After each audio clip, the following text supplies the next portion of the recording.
আসসালামু আলাইকুম, welcome my page. দেখতেই পাচ্ছেন এই আপু আমার কাছে ফেসিয়াল করতে আসছে। প্রচুর স্কিনটা ড্যামেজ হয়ে গেছে, পুরো স্কিনের জায়গায় জায়গায় ছোপ ছোপ কালো দাগ হয়ে গেছে।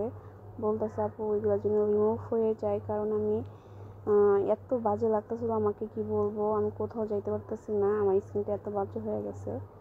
দেন আমি বললাম আচ্ছা ঠিক আছে, আমি যতটুকু পারবো ততটুকু করে দেবো। আর এই তো আমি ফেসিয়াল করতেছিলাম, দেন অনেকটা ব্রাইট হয়েছে। আর এই আপু কিন্তু এই ফার্স্ট টাইম ফেসিয়াল করলো আমার কাছে। এর আগে ব্রু প্লাক করছে কিন্তু কখনো ফেসিয়াল করে না, এই ফার্স্ট টাইম। দেন মাশাআল্লাহ ব্রু প্লাক করলাম, আর দেখতেও এখন অনেকটা ব্রাইট লাগতেছে, ভালো লাগতেছে, কারণ এত পরিমাণে স্কিনটা বাজে হয়ে গেছিলো। এখন মোটামুটি একটা পর্যায়ে আসে। আর এই তো কমপ্লিট, উনি নাক ফুল করে নিতেছে।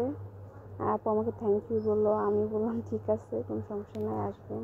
তো আজকে আমি এতটুকুই। আল্লাহ হাফেজ, আসসালামু আলাইকুম।